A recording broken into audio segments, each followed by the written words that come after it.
Amara Johnson was the quiet black girl everyone underestimated. At Dunbar High, whispers followed her. Too serious, too proud, too different. Kyle Whitcomb and his crew ruled the halls with arrogance, mocking anyone who didn't fit their narrow mold. To them, Amara was an easy target, the kind who wouldn't fight back, and when an egg smashed against her head in front of everyone, they thought they'd won. What they didn't know was that beneath her calm exterior lay years of training, focus, and power. Amara Johnson wasn't just quiet. She was a karate black belt, and that day, silence learned how to fight back. Before we go any further, comment where in the world you are watching from and make sure to subscribe, because tomorrow's story is one you don't want to miss. Through the bustling hallways of Dunbar High, Amara Johnson moved like a shadow, her backpack snug against her shoulders and her steps measured and deliberate. The morning sun streamed through the windows, casting long rectangles of light across the freshly waxed floors. She kept her eyes forward, her face a mask of calm despite the whispers that followed her like persistent echoes. "Look at Miss Perfect," a voice hissed from a cluster of girls near the lockers. Always acting so proper. Amara adjusted the strap of her backpack, maintaining her steady pace. Her mother's voice echoed in her mind. "Walk like you own the ground beneath your feet." So she did, even as the whispers grew louder. In AP Chemistry, Mrs. Reynolds called on her to answer a complex equation. Amara's response was quick and precise, earning a few eye rolls from her classmates.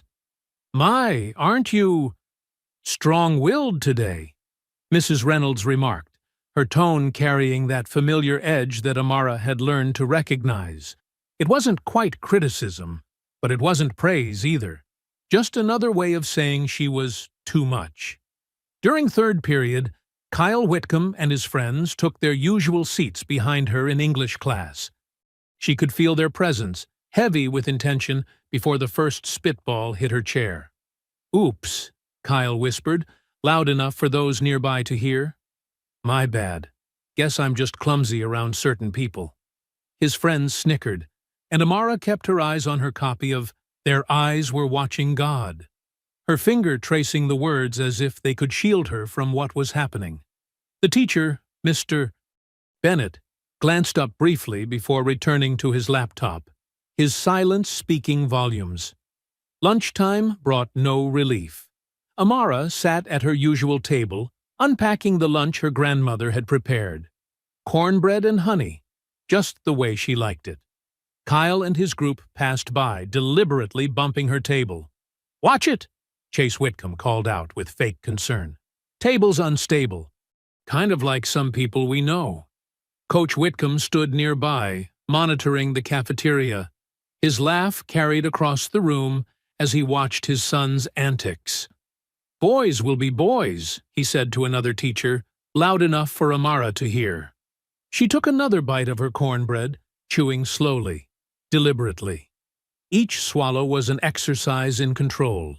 Each breath a reminder of Sensei Ab's teachings about patience and discipline. The afternoon classes dragged on, a parade of small humiliations. In geography, someone had drawn a crude caricature on her desk. In math, her raised hand was consistently ignored, despite having the correct answers. When the final bell rang, Amara walked home, taking the long way through the park. The autumn air was crisp, and fallen leaves crunched beneath her feet. It was easier to breathe out here, away from the suffocating halls of Dunbar High. At home, Mama Ruth was in the kitchen, the smell of sweet potato pie filling the house. One look at Amara's face, and her grandmother's eyes narrowed with concern. "Baby girl," Mama Ruth said softly, wiping her hands on her apron. "Something's troubling you." Amara shook her head, managing a small smile. "Just tired, Mama. Long day." Mama Ruth watched her for a moment longer, her wise eyes seeing more than Amara wanted to share. "Sometimes," she said carefully, The strongest trees bend the most in the storm. I'm fine, Amara insisted, heading upstairs to her room. Really? Later that night, after dinner and homework, Amara sat at her desk. The house was quiet except for the distant sound of her mother's late-night news show downstairs. She pulled out her journal, a simple black notebook with worn edges, and began to write. Dear Journal, today was another test. They don't know it, but every mockery, every whisper, every silent teacher is just another chance to practice what Sensei taught me. Strength isn't in fighting back. It's in choosing when not to fight. But sometimes I wonder if they mistake my silence for weakness. If they think my calm means they've won. She paused, pen hovering over the paper, before continuing. Mama Ruth says a diamond doesn't shine without pressure. Maybe that's what this is. Pressure creating something stronger than they could imagine. I won't let them see me break. I won't give them that satisfaction. I am my ancestors' wildest dreams, and their whispers can't drown out the roar of my heritage. Amara closed the journal and walked to her window. The street below was quiet, streetlights casting pools of yellow light on the sidewalk. Her reflection stared back at her from the glass, straight-backed, composed, unwavering. One day they'll see me, she whispered to her reflection, the words barely disturbing the night air. The cafeteria buzzed with its usual lunchtime chaos. Fluorescent lights hummed overhead, casting a harsh glow on the beige walls and scratched lunch tables. Amara sat at her corner spot, the same table she'd claimed since freshman year, methodically unpacking her lunch. Steam rose from her thermos of homemade soup, a comfort against the autumn chill. At the popular table, Kyle Whitcomb huddled with his crew, Chase, Hunter, and Dylan. Their laughter carried across the room, too loud, too deliberate. Kyle held something behind his back, passing it from hand to hand as he whispered to his friends. "This'll be epic," Chase said, already holding up his phone. "TikTok's gonna blow up." Hunter snickered, nudging Dylan. "Man, she won't know what hit her." "Literally," Dylan added, earning more laughs. Kyle straightened his Letterman jacket, raw egg concealed in his palm. His friends formed a loose circle around him, phones at the ready as they approached Amara's table. Other students noticed, conversations dying down as heads turned to watch. Amara spooned another mouthful of soup, either unaware or unbothered by their approach. The silver spoon clinked quietly against the thermos as she set it down. Kyle positioned himself directly behind her. Chase started recording, giving a thumbs up. The cafeteria grew quieter, anticipation building like static before a storm. Crack. The sound of the egg breaking against Amara's head echoed in the sudden silence. Yellow yolk dripped down her neat braids, spreading across her shoulders and staining her white sweater. Pieces of shell clung to her hair. Laughter exploded through the cafeteria. Phones appeared everywhere, dozens of screens capturing her humiliation. Someone near the back shouted, "Get that online!" "Looks like breakfast is served," Hunter called out, earning more cruel laughter. Amara didn't jump, didn't scream, didn't even flinch. She sat perfectly still, hands flat on the table, breathing once, deeply.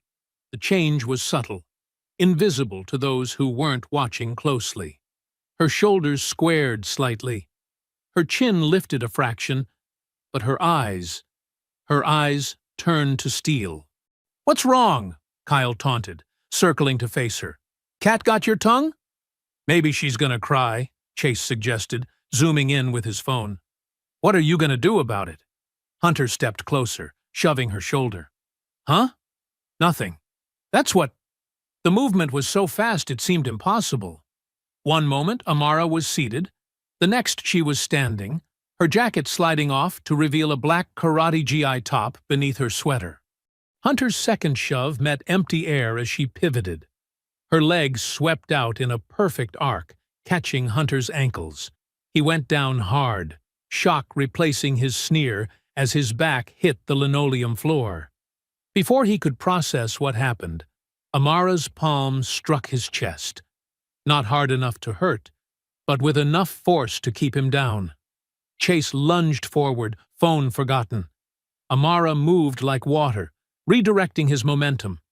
He sailed over a nearby table, landing with a crash among scattered lunch trays. Dylan grabbed for her arm, but she was already moving. She caught his wrist, twisted, not enough to break, just enough to control, and guided him down to his knees. A quick release, and he sprawled backward, scrambling away. The cafeteria fell silent. Phones lowered one by one, their owners too stunned to keep recording. Kyle stood frozen, egg yolk still dripping from his hand, as Amara turned to face him. She stood straight, calm as ever, surveying the chaos around her. Hunter remained on the floor, nose bleeding slightly from where he'd hit the ground. Chase was still tangled in the overturned table, food staining his precious Letterman jacket. Dylan had backed away, holding his wrist and staring at her with wide eyes. "You wanted a show," Amara said, her voice carrying in the silence. "Now you're in it." Egg still dripped from her braids, but somehow she looked more dignified than ever. The cafeteria doors swung shut behind her, leaving stunned silence in her wake. Kyle staggered backward, blood streaming from his nose and spattering his white school shirt. His hand came away red when he touched his face, eyes widening in disbelief. The cafeteria exploded with noise, gasps, screams, and excited shouts bouncing off the walls. "You think you're tough?" Kyle spat, blood dripping onto the linoleum floor. His face twisted with rage, transforming from shock to fury. "You're dead!" Hunter and Dylan rushed forward, their sneakers squeaking against the floor. Amara stepped back smoothly, raising her hands in a defensive stance. Her movements were controlled, precise. Nothing like Kyle's wild anger. "Back off," she warned, voice steady despite the chaos. "I don't want to hurt anyone." Kyle lunged forward, swinging wildly. Amara blocked the punch, redirecting his momentum as she sidestepped. She shoved him away, but now they were circling her, 4 against 1, closing in like wolves. A lunch tray crashed beside her head, missing by inches. Someone, Chase, shoved her shoulder hard enough to make her stumble. The circle tightened. When Dylan came at her from the left, she had no choice. Block, counter, quick and clean. He fell back, clutching his jaw. But before she could reset her stance, Hunter tackled her from behind. The floor slammed into her back, driving the air from her lungs. Pain exploded in her side as Dylan's foot connected. Chase grabbed her arm, twisting it at an ugly angle. Amara's face contorted, teeth gritted against the burning in her shoulder, but she didn't cry out. The crowd pressed closer. Phone cameras flashed everywhere, some students cheering, others watching in frozen horror. No one stepped in to help. Amara's training took over. She swept her leg in a wide arc, creating space. The pressure on her arm released. 2 quick strikes, one to Hunter's solar plexus, another catching Dylan's chin, sent them stumbling back. The boys hesitated, their confidence wavering. But Kyle wasn't done. He charged forward, head lowered like a bull. His forehead rammed into her shoulder. Amara went down again, vision swimming from the impact. "Stop! Enough!" Ms. Park's voice cut through the roar of the crowd like a knife. Heavy footsteps thundered across the cafeteria as Coach Whitcomb burst through the ring of students. His face was red with anger, but his fury wasn't directed at the boys. He pointed a thick finger at Amara. "What is wrong with you, girl?" he bellowed. "Have you lost your mind?" Ms. Park pushed through the crowd, reaching down to help Amara up. The teacher positioned herself between Amara and the boys, her small frame somehow making Coach Whitcomb step back. Blood trickled from Amara's split lip. Her left eye was already swelling. and her uniform was stained with food and dirt. But she stood straight, shoulders back, eyes locked on Kyle's face. He met her gaze and flinched, because what he saw there wasn't defeat or fear or even anger. It was something stronger, pure, unshakable will, the look of someone who couldn't be broken. That night, videos of the fight flooded every social media platform. Different angles showed different moments. The initial egg attack, Amara's first defense, the brutal group assault. Karate Girl started trending within hours.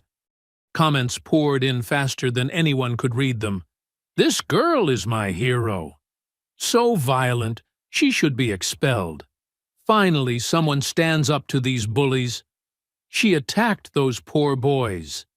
At home, Amara sat quietly at the dinner table, holding an ice pack to her face. Her phone buzzed constantly until she turned it off. The silence that followed felt heavier than the noise. Mama Ruth set down a plate of food Amara couldn't bring herself to touch. "They'll cheer you today," her grandmother said softly, "but punish you tomorrow. That's how it always goes." Later that evening, Sensei Abe visited. He examined her injuries with careful hands, his eyes heavy with understanding but glowing with pride.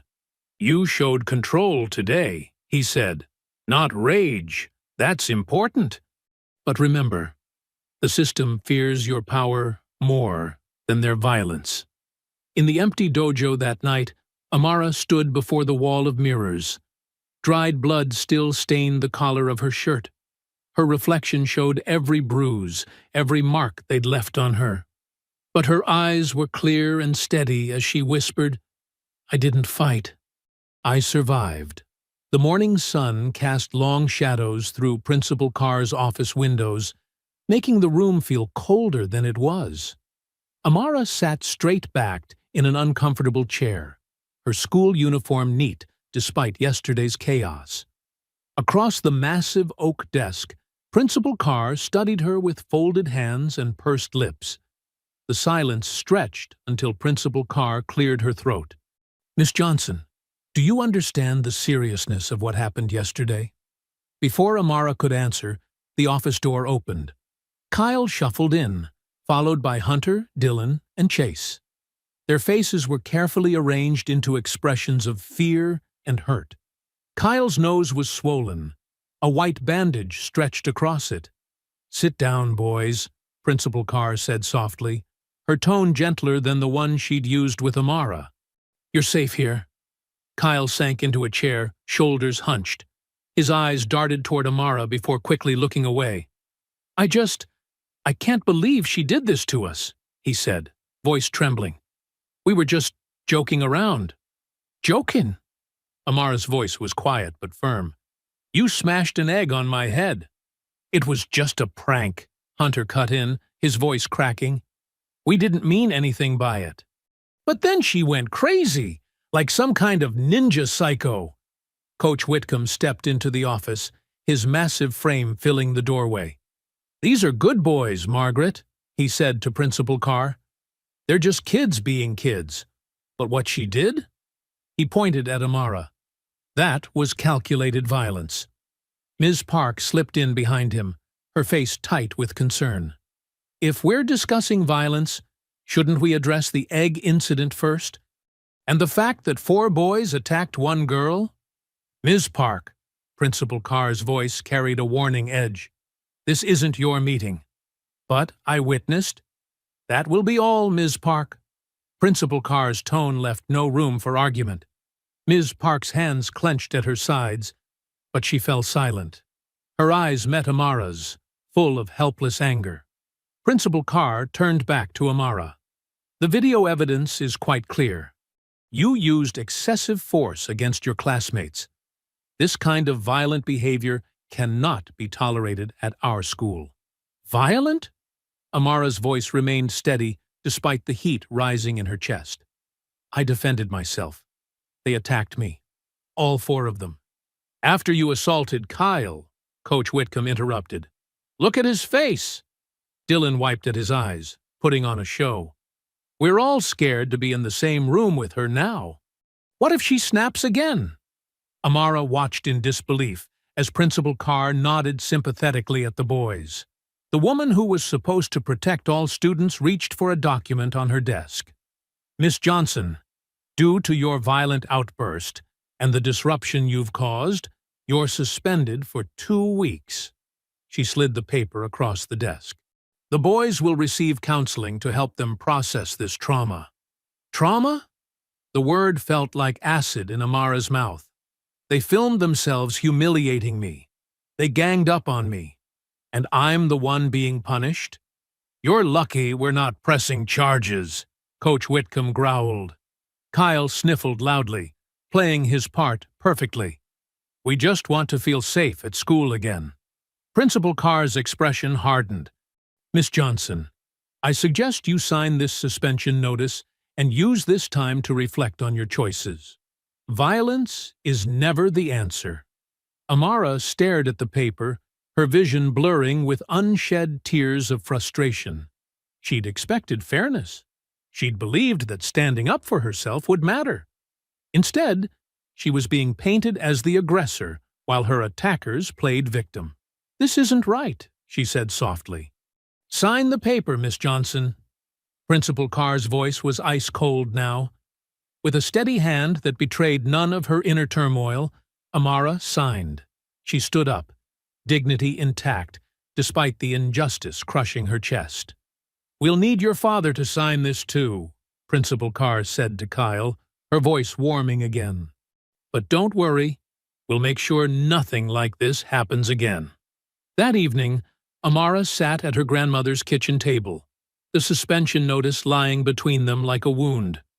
The smell of Mama Ruth's sweet potato pie filled the air, but Amara couldn't eat.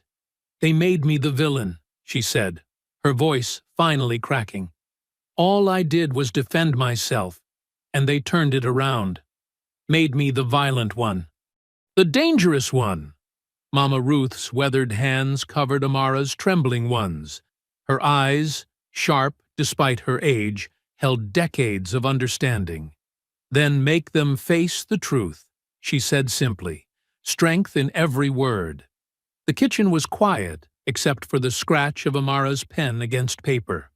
Outside, crickets chirped in the growing darkness as she sat at the worn wooden table, carefully writing each incident in neat rows. The list grew longer with every memory.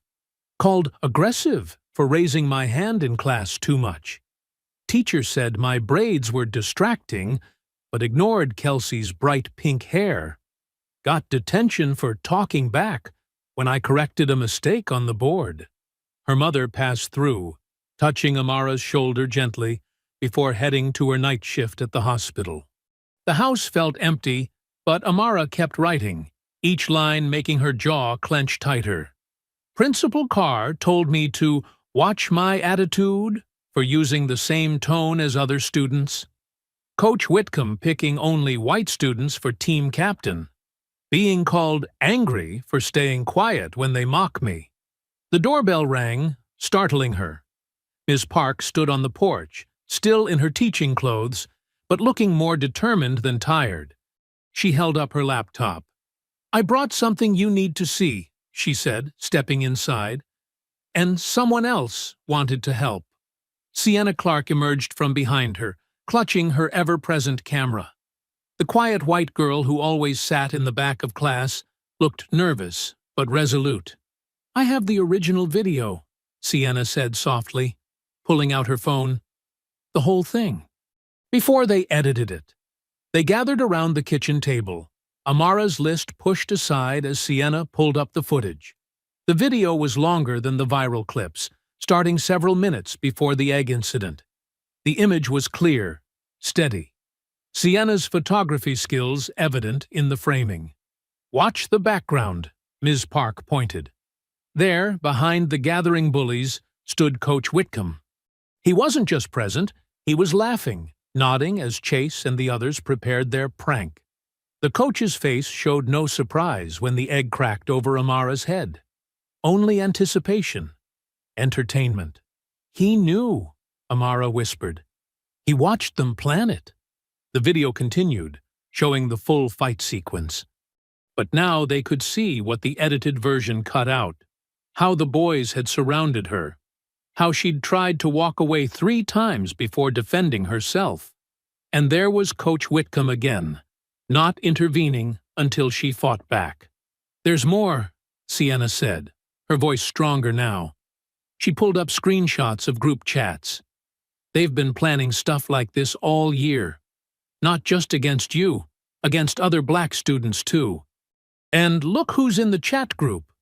Coach Whitcomb's name appeared in several messages, along with Principal Carr's. They weren't just ignoring the racism. They were encouraging it.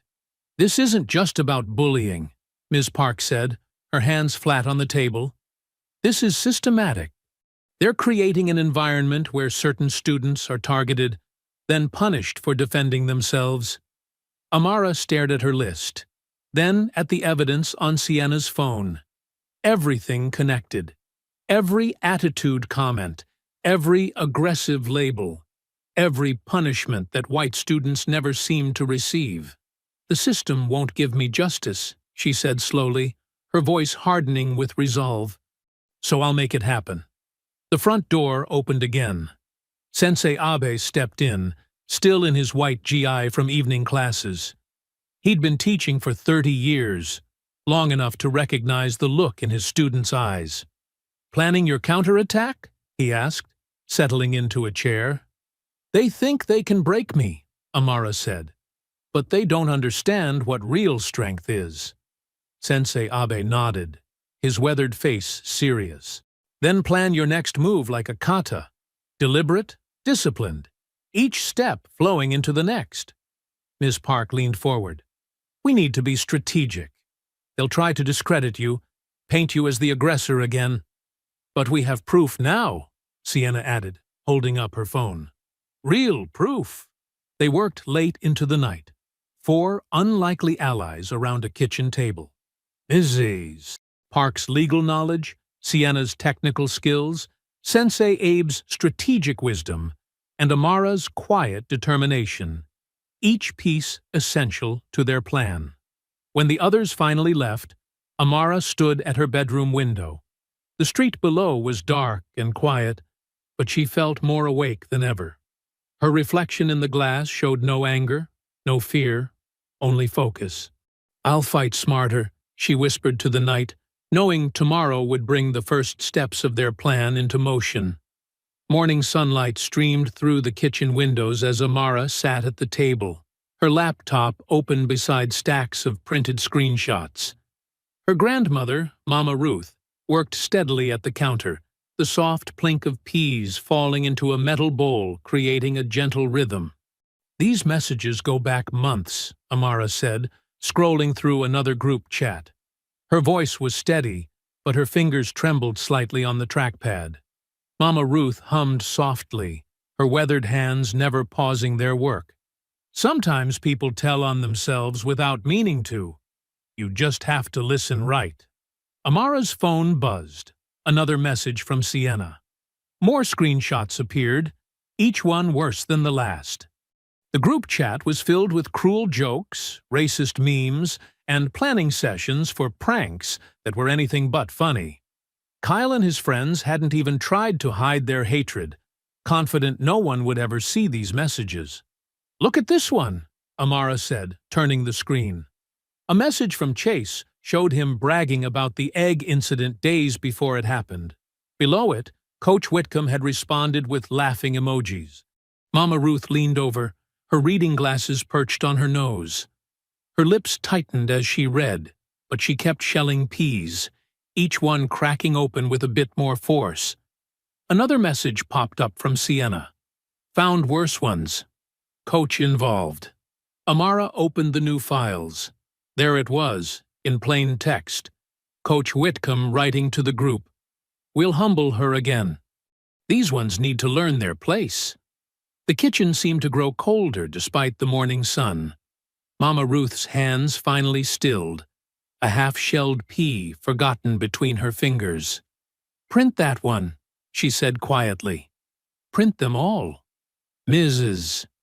Park arrived an hour later, carrying a thick manila folder labeled Discrimination Complaint Draft.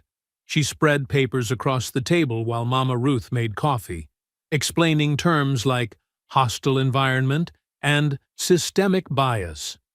"We need to document everything," Ms. Park said, organizing screenshots into categories.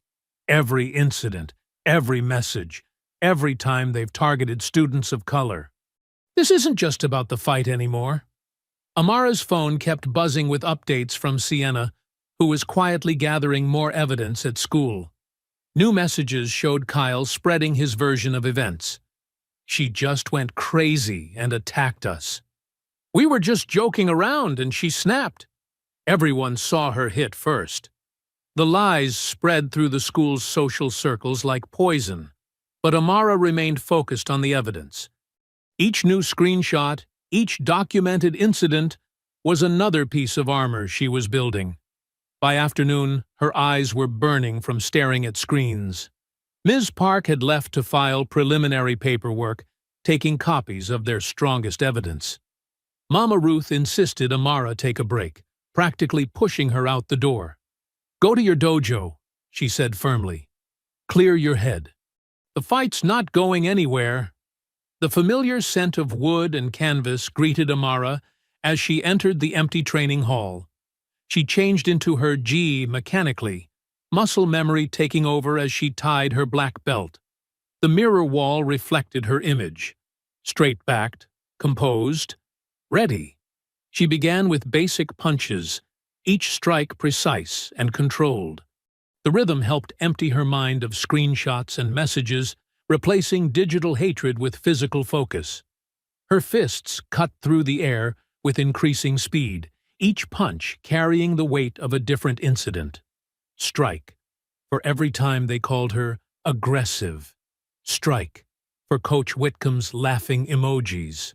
Strike, for Kyle's lies spreading through school halls. Strike, for a system that kept protecting the wrong people. Her moves were sharp but controlled, each breath measured, each strike exact. This wasn't wild anger or blind rage.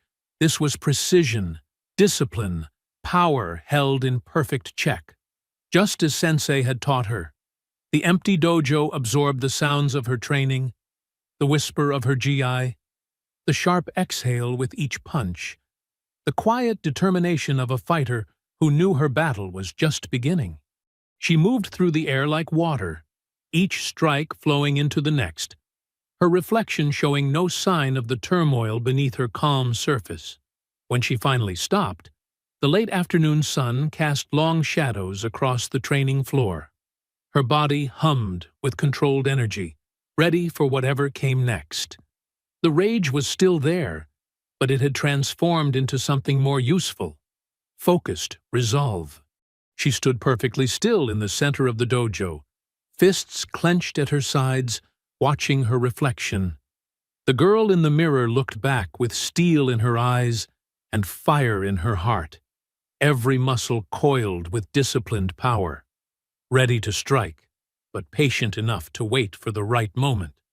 This was what they feared, she realized. Not just her physical strength, but her control of it. Her refusal to break or bend or play their game by their rules. The sound of her phone buzzing broke the silence. Another message from Sienna. Another piece of evidence to add to their growing collection. Another reminder that the real fight was still to come.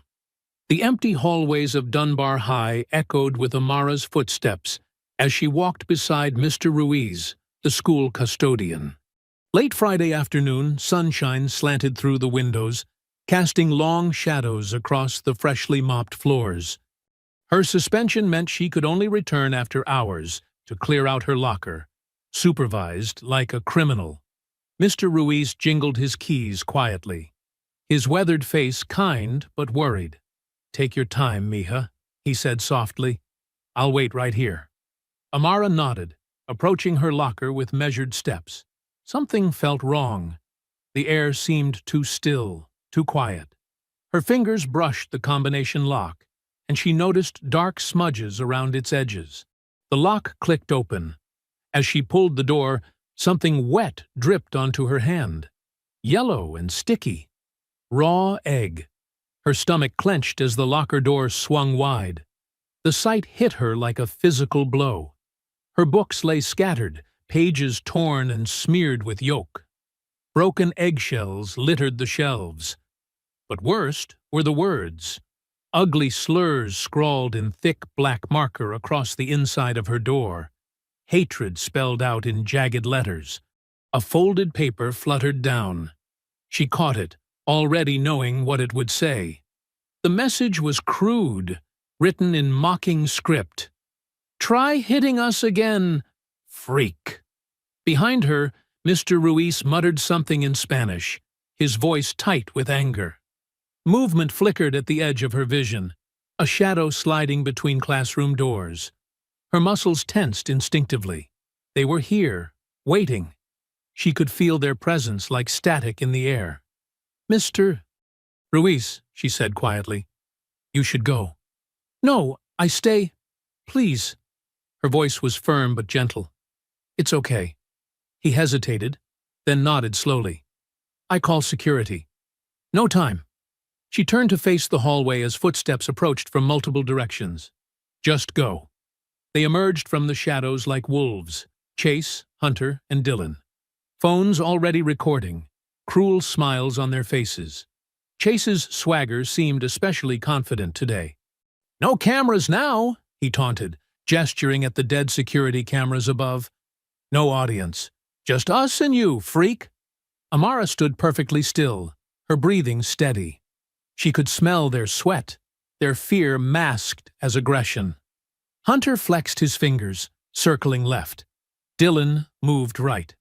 "You really thought you could embarrass us and get away with it?" Chase's voice echoed in the empty hall. "Time to learn your lesson." Hunter struck first, a wild haymaker aimed at her head. Amara moved like water, stepping inside his reach. Her hand caught his wrist, redirecting his momentum. He stumbled past her, crashing into the lockers with a thunderous bang.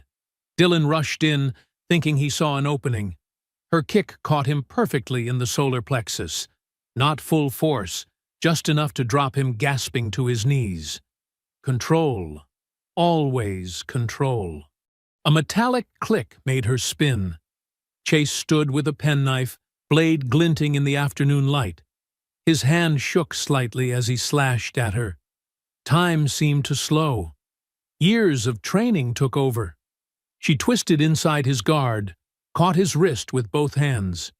A simple joint lock, pressure applied precisely. The knife clattered to the floor as Chase yelped in pain. She could have broken his wrist, could have driven him face first into the concrete. Instead, she controlled his descent, letting him fold to his knees. The knife lay between them. She picked it up carefully and set it on a windowsill, well out of reach.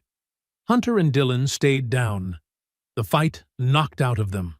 Chase knelt, cradling his wrist, fear finally showing through his mask of bravado. Amara stood in the center of them all, breathing hard but steady. Her voice came out quiet but clear. "You can't plant fear in someone who already faced it." Mr. Ruiz stood at the end of the hall, watching everything. His face showed a mixture of concern and grim satisfaction. Another truth witnessed, another injustice seen clearly in the light. The boys scrambled to their feet, backing away. Their phones had fallen during the fight, screens cracked on the hard floor. No victory videos this time. No edited clips to twist the truth. Amara remained motionless, watching them retreat. Her hands were steady. Her breath was calm. She had won without throwing a single punch, just like Sensei taught her. The victory wasn't in hurting them, but in showing them their power had limits. The sound of their running footsteps faded down the hall, leaving only the hum of fluorescent lights and the weight of what had just happened. Monday morning arrived with a gray drizzle that matched the mood in Principal Carr's office. Amara sat straight-backed in the hard chair, her mother beside her radiating quiet fury. Across the broad desk, Principal Carr's manicured fingers tapped an anxious rhythm on a stack of papers. Coach Whitcomb paced behind them like a caged animal, his face flushed with manufactured outrage. "This is exactly what we warned you about," he boomed, jabbing a finger toward Amara. "She's dangerous. My son and those other boys were just retrieving their gym bags when she attacked them." Denise Johnson's hand tightened on her purse strap.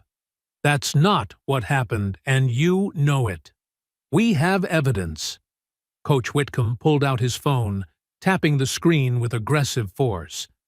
A video began to play, grainy and choppy, showing only fragments of the fight. Amara executing perfect defensive moves, but with all context stripped away. No sign of the knife, the racial slurs, or the initial ambush. "Convenient editing," Denise said coldly. Principal Carr cleared her throat. "Mrs. Johnson, we take these incidents very seriously. The security footage from Friday afternoon appears to have technical difficulties. But what we can see is deeply concerning." "Technical difficulties?" Denise's voice rose slightly. "Like the technical difficulties with the cafeteria cameras last time?" "The system is old," Principal Carr said smoothly. "But what matters is the safety of all our students. And right now, your daughter poses a clear threat." Amara's face remained carefully neutral, even as her chest tightened. Through the office window, she could see students arriving for the day, huddled under umbrellas, already whispering and pointing. Her phone buzzed in her pocket, probably another news alert about herself. The local media had picked up the story overnight. Headlines screamed, "Karate Girl Loses Control," and "Martial Arts Student Attacks Classmates." The edited video was everywhere, each share and comment burying the truth deeper under a landslide of assumptions. "This isn't about safety," Amara said quietly. "This is about control." Coach Whitcomb's face darkened. "You watch your tone, young lady. You're lucky we're not pressing charges." A knock at the door interrupted them. "Ms. Park entered, clutching a manila folder. "Principal Carr, I have documentation about Friday's incident that you need to see." "This meeting is private," Coach Whitcomb snapped. "As Amara's faculty advisor, I have every right to be here." Ms. Park's voice was steel wrapped in silk. She placed the folder on Principal Carr's desk. "Including evidence of premeditation and—" "That won't be necessary." Principal Carr didn't even glance at the folder. "The board has already made its decision." She pulled out an official-looking document, her signature fresh at the bottom. "Given the pattern of violent behavior and the clear danger to other students, Amara Johnson is hereby expelled from Dunbar High School, effective immediately." The word hung in the air like poison. Expelled. "This is ridiculous." Denise stood up, her nurse's scrubs rustling. "My daughter defended herself against an orchestrated attack. There were witnesses. Mr. Ruiz saw everything," Ms. Park added firmly. "He's willing to testify." "A custodian's word against security footage?" Coach Whitcomb scoffed. "The footage you deleted?" Ms. Park's eyes flashed. "Just like you deleted evidence of the cafeteria assault?" Principal Carr's smile turned brittle. "Ms. Park, may I remind you that your contract renewal is coming up? These accusations you're making are very serious." "Are you threatening me?" "I'm suggesting you consider your future at this institution carefully." Amara watched the exchange silently, counting her breaths like Sensei taught her. 1, 2, 3. Her phone buzzed again. Another headline. Another twist of the knife. "Clear out your locker by noon," Principal Carr said, already turning to her computer. "Security will escort you." "She doesn't need an escort," Denise snapped. "She needs justice. What she needs is to learn there are consequences for violence." Coach Whitcomb's smugness filled the room like cheap cologne. Maybe this will teach her some real discipline. Amara stood slowly, her movements deliberate and controlled. She looked directly at Principal Carr, who couldn't quite meet her eyes. "You're right about consequences," she said softly, "but not about who needs to learn them." She walked out of the office with her head high, past the staring secretaries and whispering students. The hallway seemed longer than usual, each step echoing with finality. Her phone vibrated one more time. A text from Sienna. Amara paused at her vandalized locker, remembering Friday's ambush, the hatred scrawled inside. With steady hands, she typed back a simple response. "If they hide truth, we'll expose it." The morning rain drummed against the windows as she gathered her remaining belongings. Behind her, she could hear her mother arguing with the administration, Ms. Park's voice rising in righteous anger. But Amara remained quiet, methodical, precise, just like her kata. They thought expulsion would break her, just like they thought suspension would silence her, just like they thought that egg would humiliate her. But they still didn't understand. She had spent years learning how to fall safely, how to absorb impact, how to turn an opponent's force against them. This was just another attack to redirect, another strike to block, another throw to roll through. She closed her locker for the last time, the metal clang reverberating through the empty hallway. Thunder rumbled outside Amara's living room window as she sat cross-legged on the floor, surrounded by scattered papers and open laptops. Miss Park occupied the worn armchair, her reading glasses perched on her nose as she scrolled through emails. Sienna huddled on the couch, her camera bag beside her, fingers flying across her keyboard. "Look at this," Sienna said, turning her screen. "I managed to recover some deleted messages from the group chat. They were planning the locker ambush for days." Amara leaned forward, scanning the cruel messages. Her jaw tightened at the racial slurs mixed with their plotting. They really thought they could get away with it again. A knock at the door made them all jump. Ms. Park answered it, ushering in Mr. Ruiz, who looked nervous as he slipped inside, shaking rain from his maintenance uniform. "I shouldn't be here," he said quietly, glancing around. "But what they're doing, it's not right." He pulled a small flash drive from his pocket. "The security system backs up to a secondary server in the maintenance office. They don't know about it." Ms. Park plugged in the drive, and they clustered around her laptop. The footage was crystal clear. Kyle, Hunter, and Chase entering the locker area 15 minutes before Amara arrived. They could see them hiding, waiting, Chase pulling out the knife while the others snickered. "This proves it was premeditated," Ms. Park said, her voice tight with controlled anger. "They were lying in wait." "Coach Whitcomb knew," Mr. Ruiz added softly. "I saw him talking to them before." He patted his son's shoulder and walked away. Lightning flashed outside as Amara watched the video continue, showing the entire confrontation. Her defense moves looked even more controlled on camera. Precise, measured, protective rather than aggressive. "We need to get this to the superintendent," Sienna said, already copying the files. "They'll just bury it again," Amara replied, shaking her head. "We need something bigger, something public." She paused, an idea forming. Something they can't hide from. Ms. Park looked up sharply. "What are you thinking? They want a public apology, right? To show everyone how sorry I am?" Amara's eyes gleamed.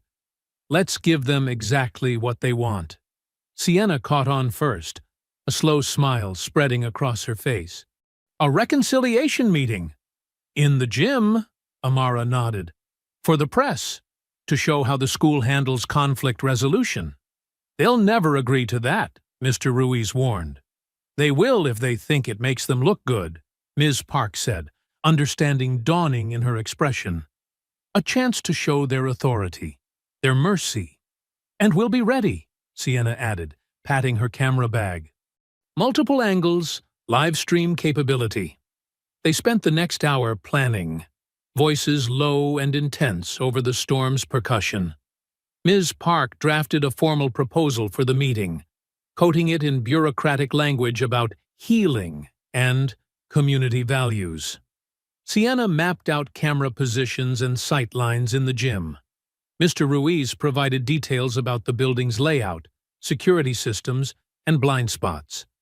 Meanwhile, Miss Sulpicis, Park said, assembling a thick folder of evidence. I'll make sure the superintendent has everything. Anonymously, of course. The videos, the messages, the pattern of cover-ups. Through a secure server, Sienna added, helping encrypt the files. They won't trace it back to you. Another crack of thunder shook the windows. Amara stood, stretching muscles tight from sitting. I should get to the dojo. Sensei's expecting me. The others packed up, Mr. Ruiz slipping out first, then Sienna with her equipment. Ms. Park lingered, placing a hand on Amara's shoulder. Are you sure about this? She asked softly. It's risky. They could make things even worse. They already took everything they could, Amara replied. Now it's our turn. The rain had settled into a steady rhythm by the time Amara reached the dojo. The familiar scent of wood and incense wrapped around her as she entered, bowing at the threshold. Sensei Abe waited in the center of the training floor, a wooden board in his hands. Even in the dim evening light, Amara could see the word written across it in bold black letters. Fear. Your mother called, he said without preamble. She told me about the expulsion. Amara bowed again, deeper this time. They think they've won. And what do you think? I think they're afraid, she answered. Of the truth. Of being exposed. Sensei nodded slowly. Fear makes people dangerous, but it also makes them vulnerable. He held out the board. Break this when you stop fearing their lies. Amara took her stance, feeling the smooth wood under her fingers. She thought of all the smirking faces, the deleted videos, the twisted stories, the weight of their judgment, their assumptions, their hatred. She breathed in deeply, centering herself. Then, with perfect form and controlled power, she struck. The board split cleanly, the crack echoing through the empty dojo like the thunder outside. The pieces clattered to the floor, the word fear now broken in two. Dawn painted the dojo walls in soft amber light as Amara knelt on the worn training mat, her breathing steady and controlled. The familiar scent of pine cleaner and decades-old wood wrapped around her like a comfortable blanket. Her mind settled into the rhythmic pattern of meditation. Inhale for 4 counts, hold for 4, release for 4. Sensei Abe's footsteps whispered across the floor, barely disturbing the morning stillness. He knelt beside her, his presence solid and reassuring. Your mind is clouded, he observed quietly. Amara opened her eyes, meeting his steady gaze. I keep thinking about everything that could go wrong. Ah, he nodded sagely. You're fighting shadows instead of focusing on your light. He reached out, adjusting her posture slightly. Remember, truth is your strongest strike. It needs no force behind it to land true. The morning light strengthened as they sat together, teacher and student, sharing the peaceful silence. Finally, Sensei Abe stood, offering Amara his hand. Your grandmother is waiting, he said softly. Go. Be strong. At home, Mama Ruth stood in the kitchen, her Bible open on the counter beside a steaming mug of tea. When Amara entered, she held out her arms without a word. Amara stepped into her grandmother's embrace, breathing in the familiar mix of lavender and vanilla that always clung to her clothes. Mama Ruth's hands were warm and strong as they gripped Amara's shoulders. Let me pray over you, child, she said, her voice rich with emotion. They bowed their heads together as Mama Ruth's words filled the kitchen. Lord, wrap your arms of protection around my granddaughter. Give her strength to stand in her truth, wisdom to move with purpose, and courage to face whatever comes. "Amen," Amara whispered, her grandmother's faith steadying her nerves. Across town, Sienna arrived early at the school gym, her backpack heavy with equipment. She moved carefully through the empty space, placing tiny cameras in the corners where shadows would hide them. Each lens was positioned perfectly, covering every angle of the coming confrontation. "Test 1, Test 2, she muttered into her phone, checking the video feeds. Crystal clear images populated her screen, showing every corner of the gymnasium. She nodded in satisfaction, then froze at the sound of footsteps.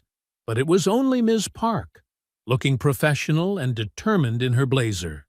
She carried a stack of press passes in one hand and her phone in the other. "The local news vans are already setting up outside," she reported quietly. "Channel 5 happened to hear about our reconciliation meeting from an anonymous source. They're very interested in covering this example of positive conflict resolution." Sienna smiled faintly. "How convenient." "Indeed." Ms. Park checked her watch. "The superintendent received our package this morning. Express delivery, very official looking." They worked together, arranging chairs in a circle, making the space look proper and organized for the cameras. Everything had to appear perfectly normal, perfectly planned. At home, Amara stood before her mirror, carefully putting on her crisp white karate gi. Each fold and tie was precise, deliberate. The belt, earned through years of discipline and practice, wrapped around her waist like armor. She pulled on loose track pants and a light jacket over the gi, concealing it completely. To anyone watching, she looked like a regular student coming to an afternoon meeting. But underneath, she was ready. Her phone buzzed with messages from their group chat. Sienna. Cameras set. All feeds working. Ms. Park. Press in position. Principal doesn't suspect. Mama Ruth. Remember who you are, baby. Stand tall. The afternoon sun began its descent as Amara walked toward the school, her steps measured and calm. The parking lot was filling with news vans, reporters checking equipment, curious onlookers gathering. She paused at the gym entrance, looking up at the building where everything had started, where they had tried to break her spirit with an egg and mockery, where they had twisted her defense into aggression, where they thought they could bury the truth under lies and deleted footage. "Time to end it," she said softly, and pulled open the door. The gymnasium lights buzzed overhead, illuminating the circle of chairs where soon her accusers would sit, thinking they were there to witness her submission. They had no idea they were walking into their own exposure. Amara touched the belt hidden under her jacket, feeling its familiar roughness against her fingertips. Truth was her strongest strike, and she was ready to let it land. The gymnasium lights hummed overhead, casting harsh fluorescent shadows across the circle of chairs. Principal Carr sat with perfect posture, her tailored blazer and carefully styled hair projecting authority. Beside her, Coach Whitcomb lounged with casual arrogance, his muscled arms crossed over his chest. Students and parents filled the bleachers, murmuring quietly. News cameras lined the back wall, their red recording lights steady. The air felt thick with anticipation, like the moment before a storm breaks. Kyle, Hunter, Chase, and Dylan clustered together near their coach, exchanging knowing glances. Their faces wore masks of false remorse, but their eyes glittered with barely contained satisfaction. Amara stood alone on the opposite side, her jacket still concealing her gi. She kept her breathing steady, just as she'd practiced thousands of times in the dojo. Every muscle was relaxed, but ready. Principal Carr cleared her throat. "We're here tonight for reconciliation," she announced, her voice carrying that professional warmth that never quite reached her eyes. "To put this unfortunate incident behind us and move forward as a community." Coach Whitcomb nodded sagely. "Violence has no place in our school," he declared, directing a pointed look at Amara. "But we believe in second chances, don't we, boys?" The bullies straightened up on cue. Kyle stepped forward first, his practiced speech dripping with fake sincerity. "We're sorry if our joke went too far," he said, emphasizing joke, with a slight smirk. "We didn't mean to crack your ego like that egg." Snickers rippled through his friends. Chase barely contained his grin. Amara took a measured step forward, her movements fluid and controlled. "You're right," she said, her voice clear and steady. "Let's talk honestly about what happened. All of it." She reached into her pocket, pulling out her phone. "Like the messages you sent afterward, the threats, the deleted footage." Coach Whitcomb's smile tightened. "Now, let's not dwell on— Or how about we discuss the racial slurs you used in your group chat?" Amara continued, her tone still perfectly calm. "The ones where you planned the attack?" Principal Carr stood quickly. "That's enough. This meeting is about moving forward, not making accusations." In the shadows above the bleachers, tiny red lights began blinking on hidden cameras. Every word was streaming live to the school's website and local news stations. Chase pushed past Kyle, getting in Amara's face. "You think you're so smart," he snarled, shoving her shoulder roughly. "Always playing the victim." Amara didn't move, didn't flinch. "Don't," she warned quietly. "Or what?" Chase shoved harder, making her step back. "You'll go crazy again? Show everyone what you really are?" The gymnasium fell silent, tension crackling like electricity. Coach Whitcomb stood, his face darkening. Principal Carr reached for her phone, probably to call security. But they'd all miscalculated. Again. Chase lunged forward, aiming another shove. This time, Amara moved. Her jacket fell away as she pivoted, revealing the white GI beneath. Her hand caught Chase's extended arm, redirecting his momentum. He flew past her, stumbling to keep his balance. Hunter charged in from the side, thinking to catch her off guard. Amara dropped low, swept his legs out, and sent him crashing to the mat with a controlled flip that knocked the wind from his lungs. Kyle's scream of rage echoed off the walls as he rushed forward. Amara stepped back smoothly into a defensive stance, her movements precise and measured. "You wanted another round," she said, her voice carrying clearly through the stunned silence. "Here it is." The hidden cameras kept rolling, capturing every moment. Every face in the bleachers was frozen, watching the scene unfold. Some had phones out, adding to the documentation. Kyle stopped short, suddenly unsure. The confidence drained from his face as he realized, too late, that they'd walked right into her trap. "Here it is," Amara repeated, standing perfectly balanced, ready for whatever came next. "The truth you tried to hide. The real story, playing out live." The gymnasium crackled with tension as everyone waited to see who would make the next move. The polished gym floor became a battlefield. Hunter snatched up a metal folding chair, his face twisted with rage. The screech of its legs against the floor echoed through the suddenly silent space. "You think you're so special?" he snarled, hurling the chair at Amara's head. She dropped and rolled, the chair clattering harmlessly behind her.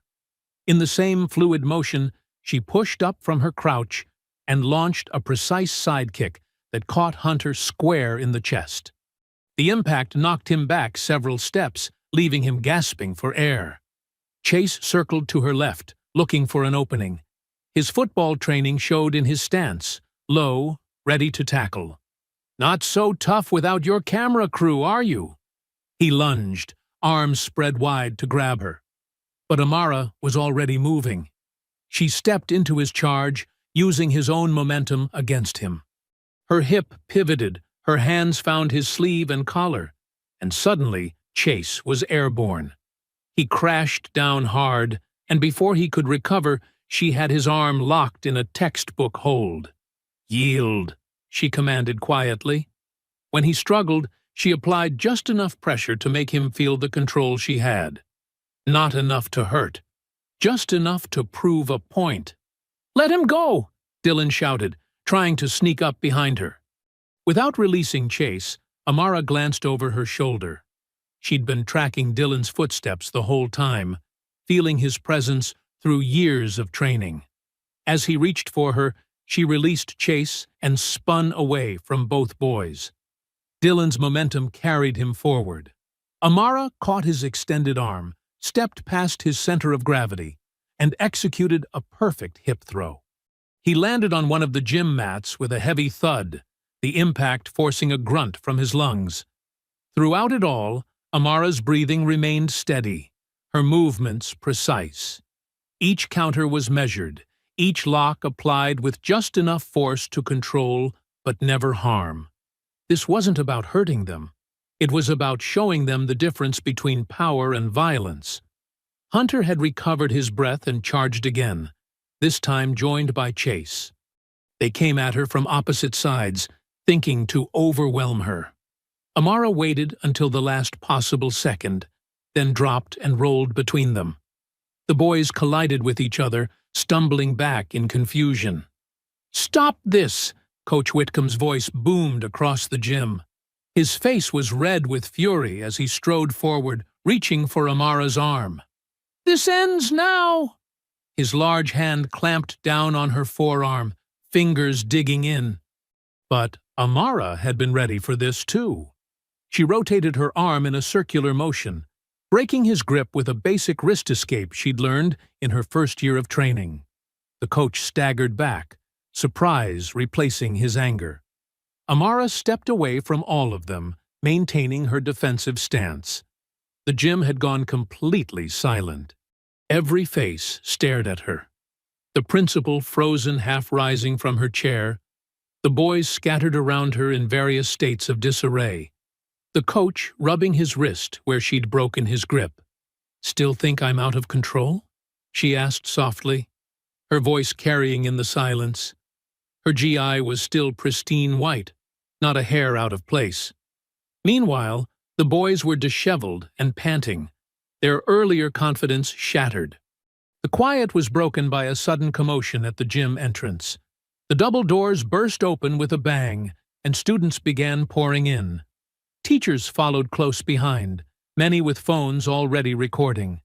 Their faces showed a mix of shock and awe at the scene before them.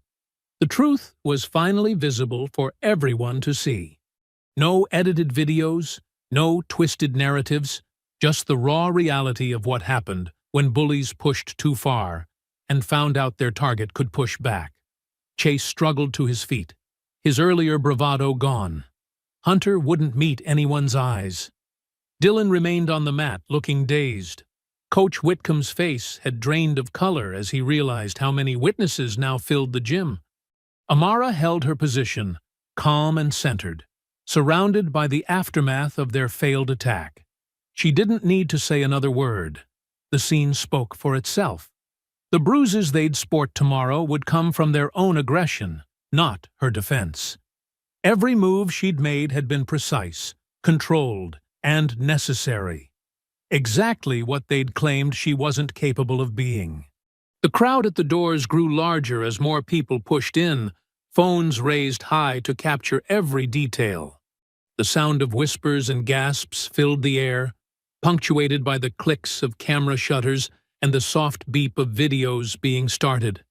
Through it all, Amara remained perfectly still, a point of calm in the chaos they had created. She'd shown them exactly who she was. Not their victim, not their stereotype, but a warrior who chose control over violence every single time. The gymnasium had transformed from a place of attempted ambush into a stage where truth had finally been revealed. And every second of it was being recorded. Impossible to deny or edit away this time. The crowd pressed closer, phones raised high as Coach Whitcomb stepped forward, his face flushed with desperate anger. He jabbed a finger toward Amara, who stood perfectly still in her defensive stance. "Look at this," he bellowed to the gathered crowd.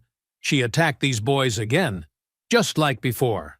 Violent, out of control. Spittle flew from his mouth as he raged. "This is exactly why we expelled her." Principal Carr nodded vigorously from her position near the wall. "Mr. Whitcomb is right. This display of aggression only proves our point." But Amara's calm voice cut through their accusations. "Sienna, show them what really happened." From the back of the gym, Sienna Clark stepped forward, laptop in hand. She typed quickly, and suddenly, the large projection screen on the gym wall flickered to life. The live stream that had been running since the start of the meeting played in crystal clear detail. The footage showed everything: Hunter throwing the chair, Chase's attempted tackle, Dylan's sneak attack. And through it all, Amara's controlled responses, never striking first, never using more force than necessary to defend herself. Gasps and murmurs rippled through the crowd. Someone whispered, "She never attacked them. She protected herself." But Amara wasn't finished. She nodded to Sienna again. "Show them the rest." The screen split into two feeds. On one side, the current live stream continued. On the other, a new video began to play, grainy at first, then clearing to show the school hallway from an unusual angle. "This is from my dojo's security camera across the street," Amara explained, her voice steady. It captured everything through the hallway window's reflection. The footage showed Chase and Hunter approaching Amara's locker before the previous fight. They pulled out a penknife, planted it carefully, then stepped back to film their defense against her supposed attack. More damning evidence followed. Screenshots of text messages between Coach Whitcomb and the boys, planning how to edit the security footage. A voice recording of Principal Carr agreeing to handle the situation by expelling Amara instead of investigating. "No! No! No!" Coach Whitcomb roared. His composure completely shattered as his crimes played out on the big screen. "You can't! I believe we've seen quite enough." The new voice cut through the chaos like a knife. The crowd parted as Superintendent James Hayes stepped out from behind the gym's side entrance. His face was granite hard as he surveyed the scene. Ms. Park stood beside him, a thick folder of evidence in her hands. "Ms. Park has been keeping my office informed," Hayes continued, his voice carrying to every corner of the now silent gym. "We've been gathering evidence, waiting to see how far this corruption would go." He turned to face Coach Whitcomb and Principal Carr. "I didn't want to believe educators could stoop this low, but here we are." The superintendent stepped to the center of the gym, directly under the glaring lights. "As of this moment, I am announcing the following actions, which will be formalized in writing tomorrow morning. Coach Dean Whitcomb is terminated from his position, effective immediately, and will face charges for evidence tampering and endangering minors."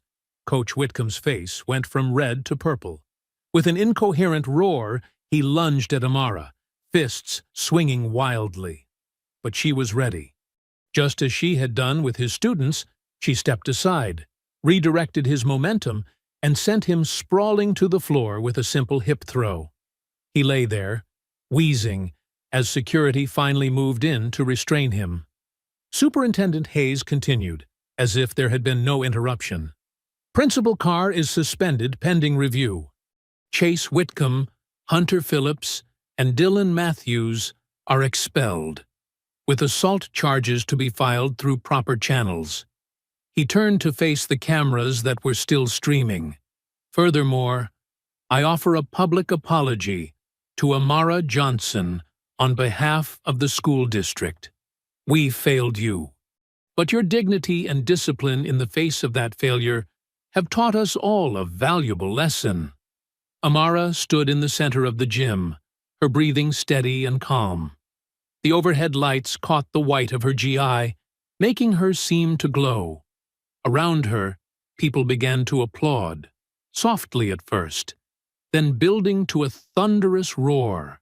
Some were crying, others cheering, all witnessing the moment justice finally arrived. Mrs. Park wiped tears from her eyes as she watched her student stand tall, unbroken and vindicated.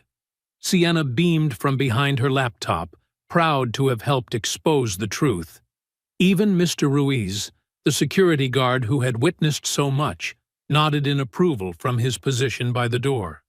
Through it all, Amara maintained her disciplined stance, neither celebrating nor gloating. She had won not through violence, but through patience, strategy, and unwavering control. The very qualities they had tried to deny in her had become the instruments of their downfall. The applause continued to echo through the gymnasium, bouncing off the walls and filling the space with the sound of long-delayed justice finally being served. The morning sun painted Dunbar High's brick walls in warm light as Amara walked through the front doors. Her footsteps echoed differently now. No more whispers followed her, no sideways glances carried mockery. Instead, phones lit up with notifications as students scrolled through headlines splashed across their screens. Black Belt Girl exposes racism and corruption at local high school. Karate students stand against bullying reveals systematic discrimination. School officials fired after student fighter proves institutional bias. Ms. Park met her at her locker, beaming with pride. The superintendent called an all-school assembly this morning. He wants to make a formal announcement about the changes. Amara nodded, running her fingers over her locker door, now clean of slurs and vandalism. "Changes are good," she said quietly, "but they have to last." As they walked toward the gymnasium, students began to notice her. Unlike before, faces brightened with recognition and respect. A freshman girl who had always hunched her shoulders while walking past the bullies stood straighter when she saw Amara. Others nodded in acknowledgement or smiled openly. The gymnasium was packed when they arrived. Where just yesterday there had been chaos and revelation, now there was anticipation and hope. Superintendent Hayes stood at the podium, his presence commanding attention. "As of this morning," he announced, his voice carrying to every corner, "we begin a new chapter at Dunbar High. Principal Carr's office has been cleared, and we are implementing immediate administrative changes." He gestured to a woman standing nearby. Dr. Sarah Chen, he introduced her, an experienced educator with a background in restorative justice and cultural competency. She would serve as interim principal while a thorough search was conducted. But the biggest announcement came next. "Ms. Johnson," Hayes called out, "would you join me up here?" Amara walked to the podium, her steps measured and calm. The same walk that had carried her through months of harassment now carried her toward vindication. "Your courage exposed more than just individual acts of bullying," Hayes continued. "It revealed systemic problems we must address.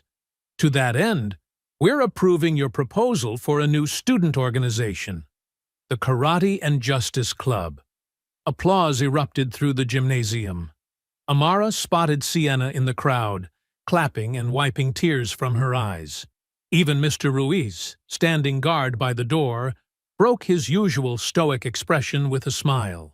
"The club," Hayes explained, "will combine self-defense training with discussions about justice, equality, and standing up to discrimination. Ms. Johnson will serve as lead student instructor under the guidance of her sensei." As if on cue, the gym doors opened. Sensei Abe walked in, his presence commanding immediate respect. He approached the podium with measured steps, bowed slightly to the assembly, then turned to face Amara. "You have honored the true spirit of martial arts," he said, his voice carrying despite its quietness. "You fought the biggest fight, and won without hate. That is the mark of a true warrior." Amara bowed deeply to her teacher, emotion threatening to break through her composed exterior. When she straightened, she saw dozens of students already lining up to sign the club's registration sheet. Later that afternoon, Amara stood in the converted wrestling room that would serve as the club's dojo. She had changed into her GE, the white uniform crisp and clean. New mats covered the floor, and training equipment lined the walls. But what caught everyone's attention was the simple wooden board mounted in a place of honor.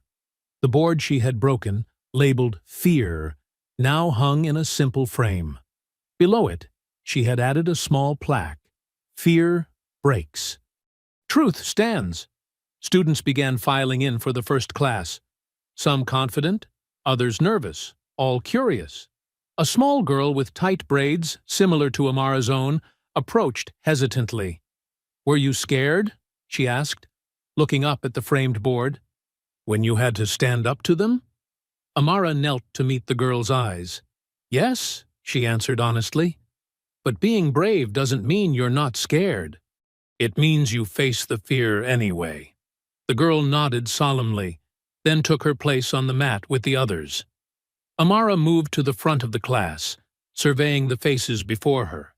Faces that showed hope, determination, and the desire to learn not just how to fight, but how to stand tall. She bowed to her students, and they bowed back. As she began teaching the first basic moves, she caught her reflection in the mirror. No longer the quiet girl who endured in silence, but a teacher, a leader, someone who had transformed her pain into purpose. The framed board watched over them all, a reminder that fear could be broken, that justice could prevail, and that sometimes the strongest fight wasn't won with fists, but with unwavering dignity and truth. The afternoon sun streamed through the high windows of Dunbar High's gymnasium, casting long rectangles of golden light across the blue mats. The rhythmic sound of bare feet moving in unison filled the space, as Amara led her students through their basic stances. "Remember," she called out, her voice clear and steady, "power comes from your center. Feel the earth beneath your feet." 20 students moved through the positions, front stance, back stance, horse stance, their faces showing varying degrees of concentration. Among them was Sarah Whitcomb, Chase's younger sister, who had begged to join despite her family's initial resistance. She mirrored Amara's movements with particular intensity, as if trying to prove something to herself. "Good form, Sarah," Amara said quietly as she passed. The girl's eyes lit up at the praise. The mix of students reflected the changes at Dunbar: black, white, Asian, Hispanic kids training side by side. Some wore pristine new GIs, others in PE clothes until they could afford proper uniforms. But on the mat, they were all equal, all learning the same fundamental truth. Strength came from within. "Now pair up," Amara instructed. "Practice your blocking techniques. Remember, control is everything." Laughter bubbled up as partners took turns throwing slow-motion punches and practicing their blocks. The sound echoed off the walls, not the cruel laughter that had once filled this space, but the genuine joy of learning and growing together. A small hand tugged at Amara's GI sleeve. She looked down to find Destiny, a 7th grader with braids decorated with bright beads, looking up at her with serious eyes. "Ms. Johnson?" Destiny asked, her voice barely above a whisper. "Were you scared when they hit you with the egg and everything?" The question brought the room to a gradual hush. Other students paused their practice, turning to listen. Amara knelt down to meet Destiny at eye level, her movement graceful and deliberate. "Yes," she answered, her voice gentle but firm. "I was scared. Anyone would be scared when people try to hurt them." She placed a hand on Destiny's shoulder. "But being brave doesn't mean you never feel fear. It means you stand up anyway. You face what scares you and say, 'You can't break me.'" Destiny's eyes drifted to the wall where the broken board hung in its simple frame. The word fear, split cleanly down the middle, served as a daily reminder of that truth. "How did you know you could do it?" another student asked. "Stand up to them." Amara stood, addressing the whole class now. "Because I had people who believed in me. My grandmother, who taught me that dignity is stronger than hatred. My sensei, who showed me that true power isn't about hurting others, it's about protecting what's right. As if summoned by her words, Mama Ruth appeared in the doorway. She leaned against the frame, her eyes twinkling as she watched her granddaughter teach. Pride radiated from her presence, quiet but profound. "Back to practice," Amara called out, and the students returned to their drills with renewed focus. The afternoon light shifted, painting everything in warm amber tones. Amara walked to the gym's window, watching the sunlight fall across her face. The same windows that had once witnessed her humiliation now framed her triumph. Her voice carried softly, almost like a meditation. "They tried to break me with an egg. I broke their system instead." I hope you enjoyed that story. Please share it with your friends and subscribe so that you do not miss out on the next one. In the meantime, I have handpicked 2 stories for you that I think you will enjoy. Have a great day.